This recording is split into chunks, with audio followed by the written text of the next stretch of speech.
In today's video, I wanted to provide all of my players that are returning here to Apex Legends in Season 20 or beyond with some guidance as to how to maximize your time to be able to get back in the rhythm and start fragging out on lobbies yet again. By the end of this video, you should have plenty of direction in regards to what needs to be done for you to be able to drop kick little Timmys yet again. So without further ado, let's jump in and let's get back into some good Apex shape, shall we?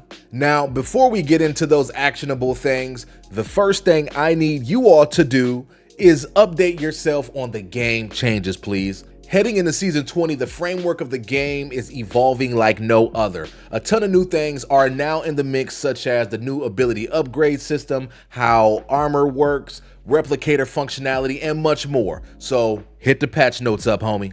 Educate yourself and don't run in blind, because if you don't educate yourself, you're going to be mad frustrated when you are in the thick of it and you have no idea what's happening while you are getting rocked and sent back to the lobby.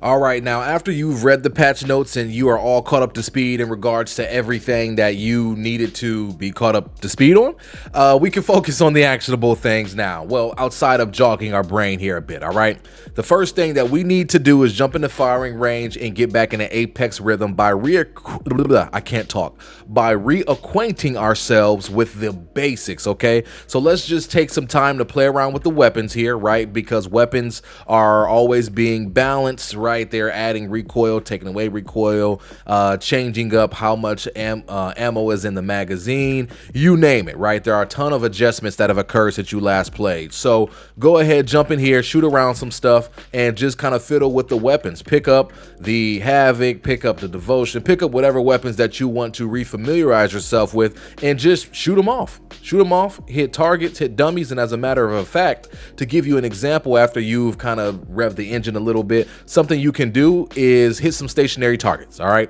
So we want to make sure those targets are like 100 meters away, right? I want to make sure we are challenging ourselves to get back in the rhythm of like recoil control, because let's be honest, a lot of other games you just have to pull down.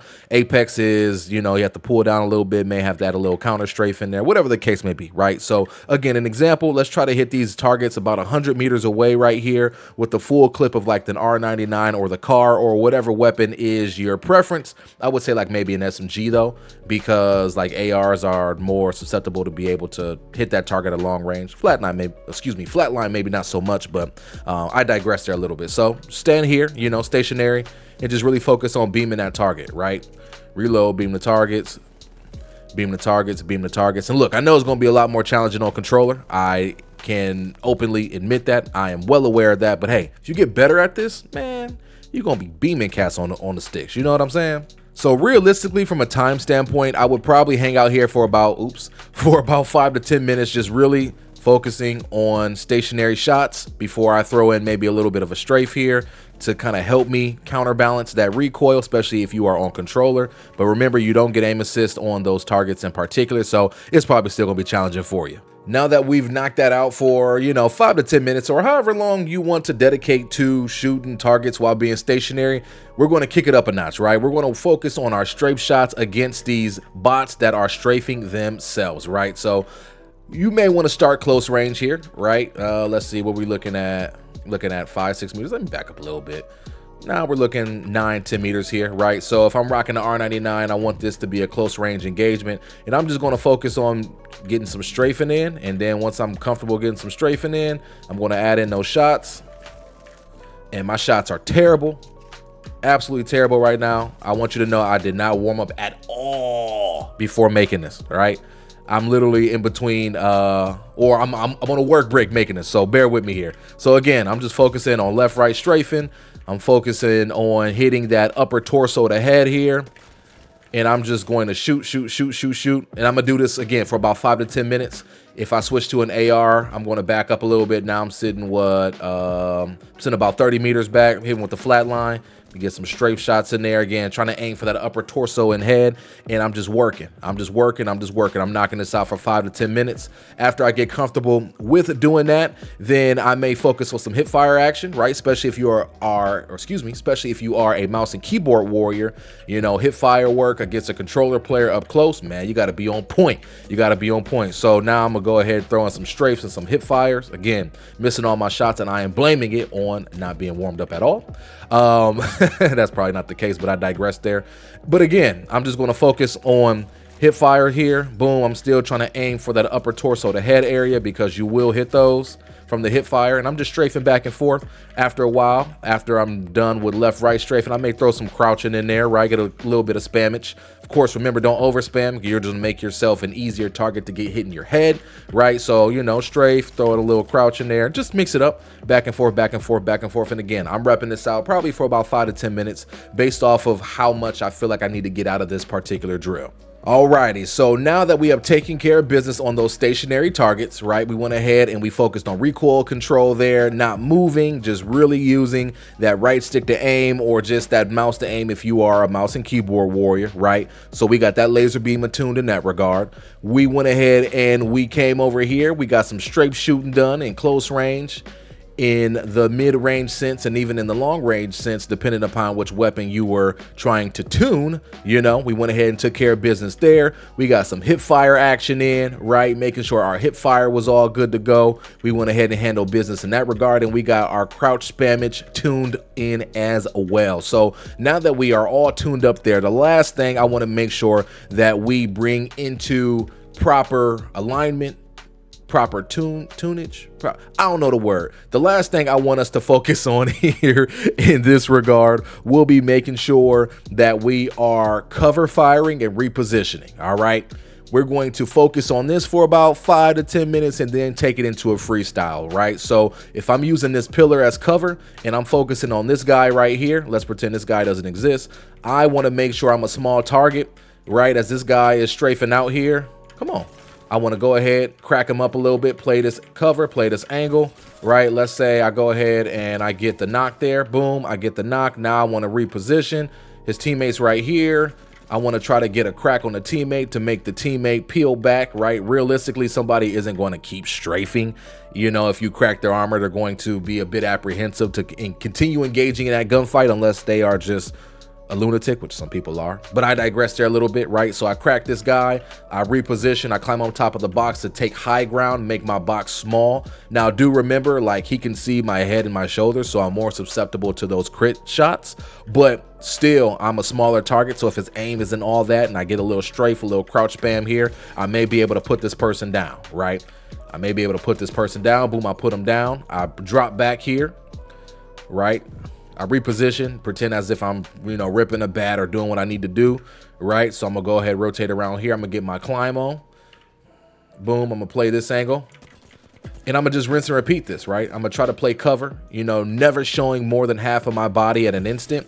If I do, then I'm like putting myself in danger, but I'm confident I'm gonna get the knock. So boom, that guy's knock right there.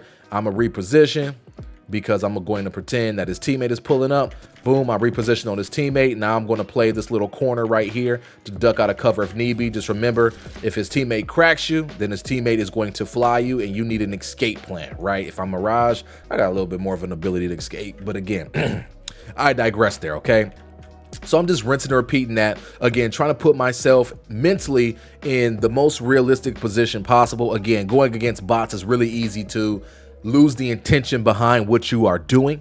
But again, your goal here is to be as intentional as possible as you are firing behind cover, as you are repositioning. Focus only on one bot at a time. It can be easy to lose focus on this bot in particular when this one spawns and that one spawns and that one spawns. I wish you could only spawn one at a time. That would like make this drill so much more, I guess, honed in per se, but it's all good though. It's all good. So after you go ahead and you focus on cover firing and repositioning for a long period of time, then you can freestyle, right?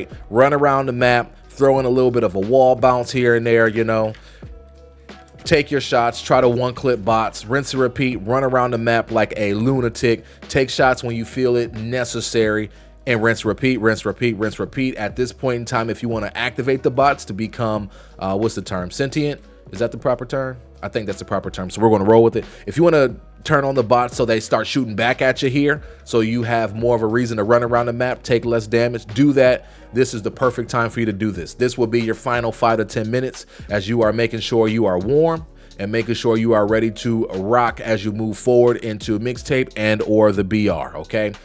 Last note I do want to say is spend as much time on these things as you want. I know I have been saying 5 to 10 minutes for this, 5 to 10 minutes for that. If you would like to spend 30 minutes stationary shooting at a target where you get no aim assist on, or if you're on mouse and keyboard, obviously that's not a thing, do that. By all means, do that. I want you to hone in your skills and brush up on what you feel like you really need to brush up on. You know, if you want to spend 30 minutes running around here, knocking out bots, trying to put yourself in an intentional in-game situation, then by all means do that. Give yourself what you need here. You know, only you know how much you need to allocate in regards to time for knocking off the rust, getting back in the rhythm, and even improving beyond that, okay?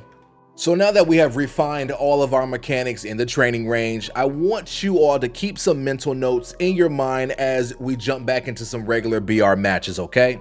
When coming back to Apex, you are going to have to work on your comms again, all right? Vocalize everything to your teammates from what you are doing and what your intention is ultimately, all right? This will keep you all on the same track, of course, and it will incite proper coordination. Do know it may not be as crisp when you're rocking with randoms, but it should still get the job done. Now, if you aren't on the mic to your teammates that you know or the randoms that you're playing with, remember, you can use pings effectively in Apex. Apex ping system is pretty robust and it can effectively communicate with your team without ever needing to open your mouth. Just keep that in mind. Something else to keep in mind upon returning to Apex is that you need to be smart with your engagements, okay? You gotta know when to fight and when to disengage. In this game, every encounter does not need to lead into an ongoing fight, okay? Sometimes repositioning and or avoiding conflict can lead to better placements or opportunities, especially when you're playing in ranked. Remember, this is not Call of Duty Warzone, not by a long shot, where you can take on an entire team by yourself and escape unscathed. If you can do that here, it's probably because you have not been banned yet for your cheats. That, or probably you have an ALGS championship or two under your belt. Well, I guess you could be a different species like Asu or Fade, but I digress here. You all get the point. As you are still getting back into the Apex mix, reviewing and learning are imperative, okay? Consider using tools to record your gameplay to watch, or just simply take some time after a match and or gunfight to think about what went well and what could be improved upon. Be uber critical and don't take bad luck for an answer. No, no, no.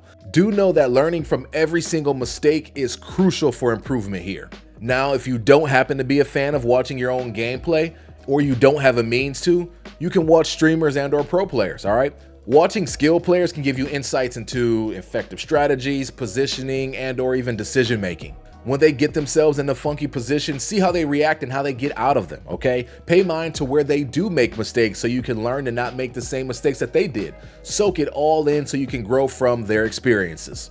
Trust me, it'll take you a long way. The last thing I will need you all to do upon returning to Apex from a hiatus is to be consistent with playing and developing moving forward. Routine practice can take you far. I'll say it again, routine practice can take you far. Practice some of the things that I have shared with you and try to play regularly, even if it's just a few games a day. This way you can keep your skills pristine and you can build upon your progress. A little a day goes a long way. And folks, that's what I have for you all on today. I cannot promise to you that you'll be back in Apex Predator fashion in one day based off of what I shared and following that, but I can ensure that you will get your footing again and you will be back on track to be great once again. I appreciate you all for coming and watching. I truly hope that you all found a ton of value out of this guide. And until next time, we are signing out. Peace.